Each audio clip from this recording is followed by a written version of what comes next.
有消息称呢，俄罗斯把从战场上交获的美国这个标枪单兵反坦克导弹呢，就交给了伊朗，两国准备联合研制。美国这一听可就急眼了，哎呦，这可是最先进的反坦克导弹之一啊，这让俄罗斯搞出来，这事还了得呀？不过话又说回来啊，就算是俄罗斯和伊朗联合的去仿制啊，还未必能仿制得出来。美国最担心的呢，是我们中国向俄罗斯提供红箭12反坦克导弹。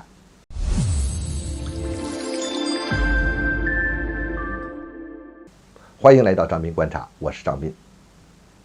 标枪单兵反坦克导弹呢，就是美国的 FGM-148，它是一种红外凝视成像的反坦克导弹，这个水平很先进，是世界上一流的反坦克导弹啊。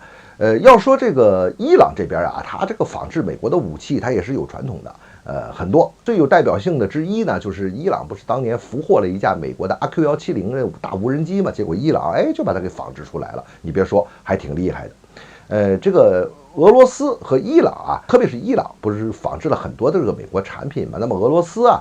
利用自己的军事技术的优势，再加上伊朗它擅长于搞这个仿制、这个易设计，这一套东西呢，结合在一起啊，它确实能弄出很多这个和美国的武器水平接近的这些装备。不过涉及到现在这种红外成像的这个武器上啊。估计啊，他们很难搞得出来，因为在这方面啊，它比我们，也就是说比世界的这个先进水平落后至少一代10几年以上。为什么这么说呢？因为这个标枪反坦克导弹呢，它是一种红外凝视成像的这个红外制导这么一种反坦克导弹，这里边有几个核心技术，这个核心技术我们是掌握的啊，我们现在是世界上的这个第一梯队的这一部分，它里边有几个关键的东西，一个呢就是红外敏感器，也就是说我们所说那个热成像仪，还有呢是专用的红外芯片，还有一个很重要就是软件方面的，就是这种算法。你像这个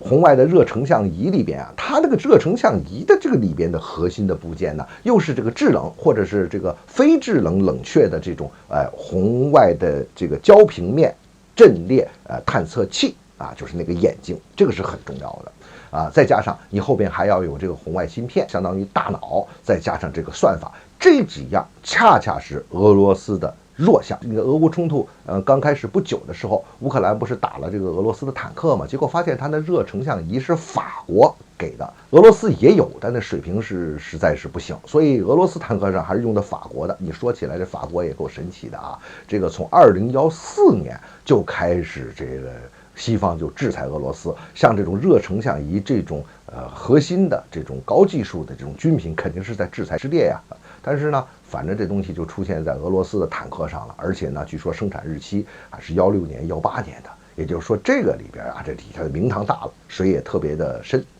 目前呢，就是在这个红外这个成像技术之上啊，由此产生出来的各种红外武器呢，全世界其实2大梯队，第一大梯队目前是中法美啊，在这一方面。那第2梯队呢，就是像以色列呀、英国呀、德国呀、日本是在第2梯队的行列。正是因为我们掌握了这一套核心技术，所以你看我们有关的红外制导的武器啊，那是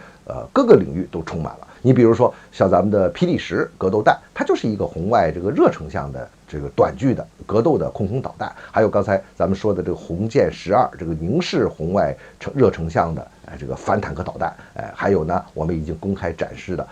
AKD88H这个红外热成像制导的空地弹，还有各种的像巡飞弹什么的，而且呢我们是普遍的应用红外热成像技术，就像这个相控阵一样，让咱们给弄的呀几乎就成了一个白菜化的产品，在普遍的应用，这个就反映着我们现在的在这项技术中的水平。